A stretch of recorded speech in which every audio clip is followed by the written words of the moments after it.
Good morning, everybody. We're going to get started. Thank you for joining us again today for another installment of Explore This. I am Chad Myler. I am the Health Promotion Manager for Life and Work Connections. And my guest today is Dr. Melanie Hingle. She's an assistant professor at the Department of Nutritional Sciences out of the College of Agricultural and Life Sciences. How are you doing this morning, Melanie? Fantastic. Thanks for having me. Really excited to be here. Awesome. And for any of those who are new to this, Explore This is a series where I will sit down with University of Arizona subject matter experts to discuss ideas and tips that relate to the many dimensions of your well-being. Today, we're going to be talking about staying on track with healthy food habits. And that might be a little bit different than now and the past and with all the things going on. So hopefully we can get into that. So Melanie and I were talking a little bit about this earlier in the week, and we came up with some questions, and there's so many things we could hit on, but we're going to cram it in, in these 15 minutes. So really, as I start off, Melanie, and we talked about this, there's so many things that are going on, but kind of going back, I guess, what are some of those essential principles that are, tried and true that have lived for decades in that nutrition realm that will still serve people well this day? Yeah, thanks. That's a great question, Chad, and not one that's easily answered in some respects, because there's nutrition science, which has been the modern version of which has been around for about 80 years. So it's kind of a new science. We really are starting to understand a lot more about food than we used to know. Then there's the media that kind of layered on top of that. And there's a lot of stories in the news that you might see that are based on maybe scientific articles that have been released in studies, but those messages get changed and shaped along the way, along their ride. So I want to help maybe debunk some things today too. But the essential principles people that really we can still live by, that we know about nutrition, can be summed up by one of my favorite authors, who's a journalist, science journalist named Michael Pollan. And he has a quote that I like to plagiarize from, and it goes something to the effect of, eat real food, not too much, mostly plants. And I think that generally is good advice, that a large part of your diet could be plant-based, meaning vegetables, whole grains, legumes. These are the things that have a lot of fiber, a lot of nutrients, and layered on top of that, your preference for whatever meat or protein sources that you might like, and healthy fats. And so that's in a nutshell what I would recommend. There's a lot of nuance to that. And again, cultural preferences, your personal preferences, your budget, how much you want to prepare food, all of that's layered on top of that. Awesome. Yeah, I'm glad you shared that quote, because that was actually like our family motto here. I think my 5-year-old could probably quote that. So Cool. I totally stand by that. So you mentioned a little bit about, maybe, debunking some of the things. So what current trend do you see that's happening now that might be potentially ill-advised, dangerous, or not really supported by enough of that strong evidence? Okay. Yeah. Well, there's a lot of stuff that's out there circulating. Everyone's an expert in nutrition, right? Everybody here is an expert in nutrition because we all eat and we all have our own personal experiences. And what I always encourage students who are taking our classes to think about, and graduate students I work with, is to really think about what is your philosophy and your personal preferences, and how can you disentangle that from what the science says and the evidence. Because I think it's great to have your personal philosophy and to do it's best for you, but just know that that's different than complementary, hopefully, to what science says about nutrition and about food. So where this becomes relevant is what you see a lot of discussion out there on the internet of things about diet, and a lot of people who claim to know the one diet that rules them all. And I'm here to tell you, sadly, there's no such thing as that. There are definitely dietary patterns that are healthier for you. We already talked about the plant-based one as being a big one in the world of nutrition. Have a lot of supporting evidence for that and health. Something that I see a lot of lately that's been circulating the internet that does have a scientific basis is intermittent fasting. And this is a pattern of eating that's all about either constraining your food into a certain hours of the day, into like a 12-hour window, even an 8-hour window, and or alternate day fasting, which is kind of another version of this, where you eat whatever you want on one day, and the next day you are very restrictive about the number of calories you have and what you have. So usually it's somewhere between 500 and 800 calories in a day, and then the next day eat whatever you want again, alternating.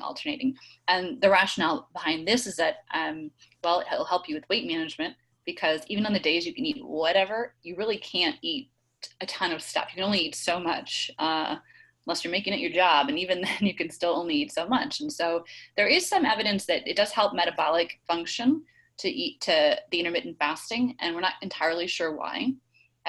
So there's a lot of ongoing research in that area, and it's definitely not my area of expertise, but I see a lot of discussion about that. The other is ketogenic diet, something that's super popular lately. And this is a very, very high fat diet, largely achieved through eating mostly meat and like butter and like major fat sources, very, very little carbohydrate.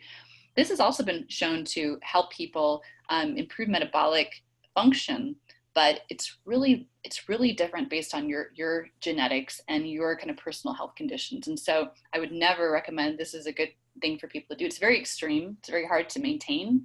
It's very expensive. It does other things to the body that maybe are not acceptable to a lot of people. Among them, the meat sweats, which is like, this is a thing. You get sweaty from eating too much meat, some people, which sounds terrible.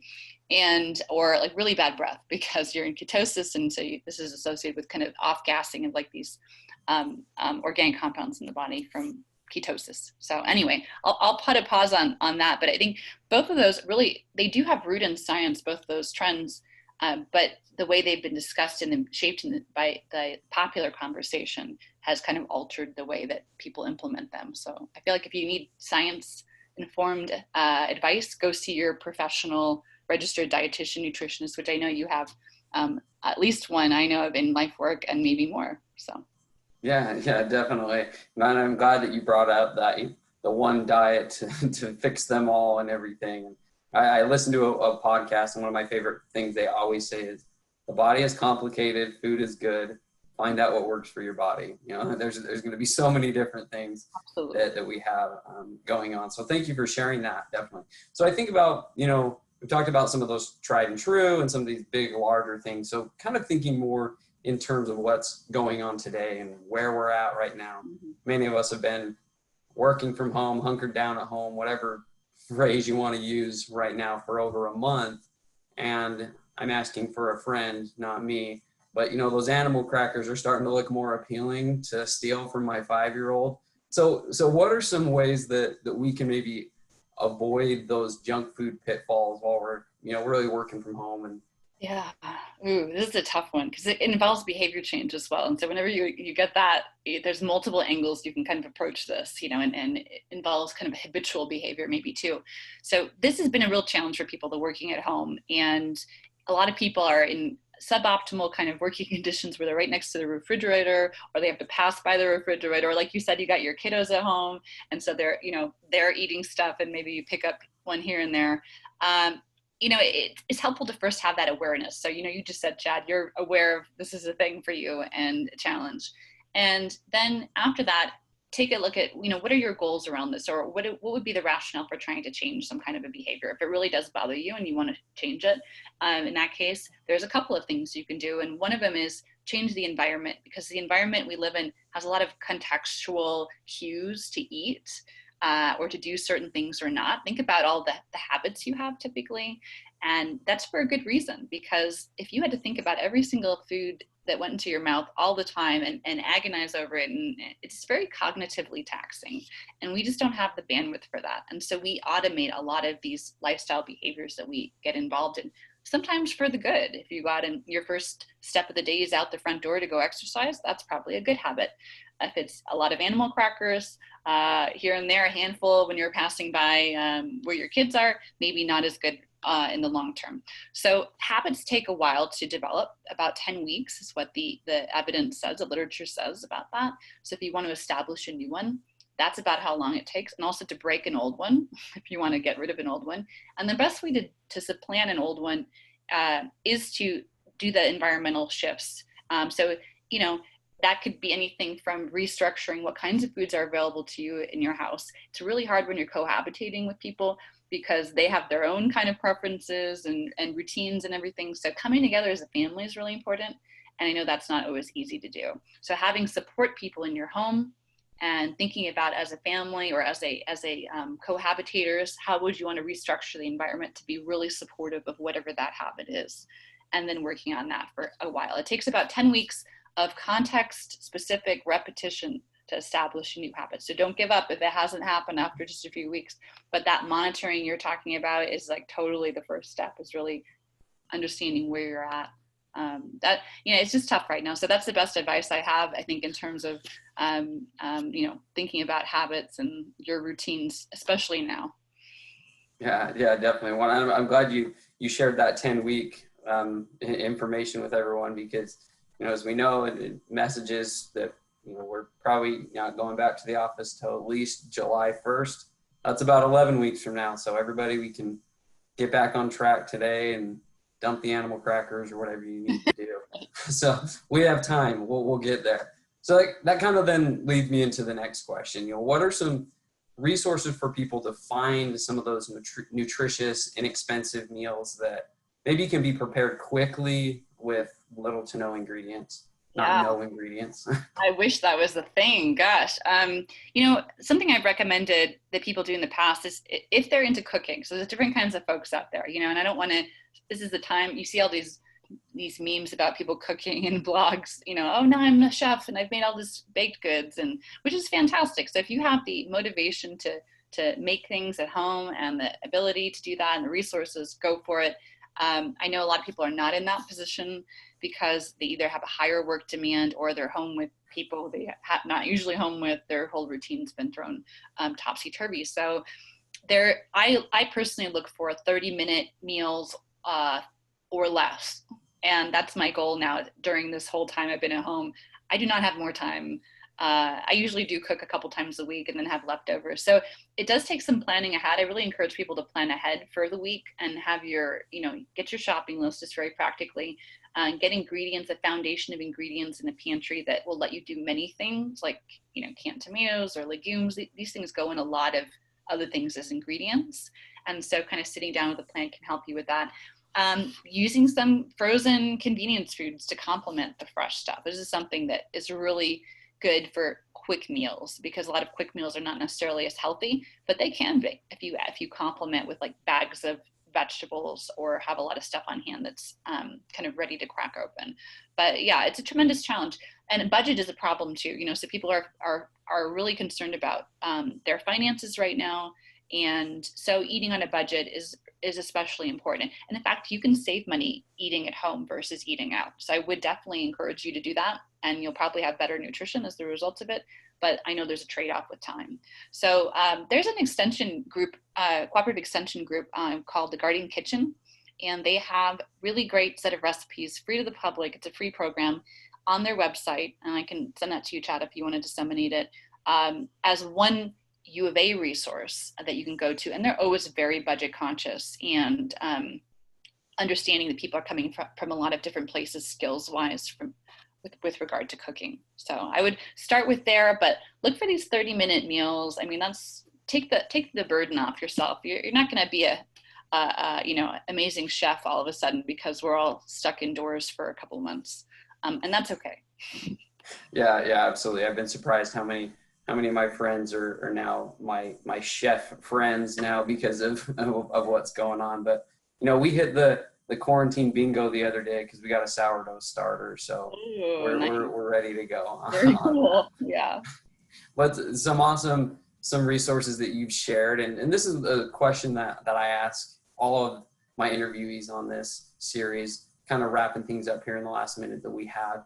You know, what is something that you're focusing on in your health right now to better your health? Yeah. This is a tough one. I'm focused. I think I have a pretty good handle on the nutrition side of things, and I keep up my activity. I definitely take a lot of activity breaks because I realize I'm sitting so much more. And so that's not something that came to me naturally when I was on campus, because I would walk all over the place, different meetings. I know we'd bump into each other, Chad, you and me, we have the same kind of idea. So now that's not an option. So I just kind of taking laps around my house, kind of weird. But I just pop out in the front yard. I do like walking chats on the phone now. It's really warm out, so that makes it a little bit tough. But that's the thing I've been doing the most. And then just taking that time, because it's really to relax a little bit too at the end of the day. I know it's really hard because everyone's feeling super stressed. But it does help with I personally have anxiety about everything that's happening. It helps me with that to kind of take these breaks.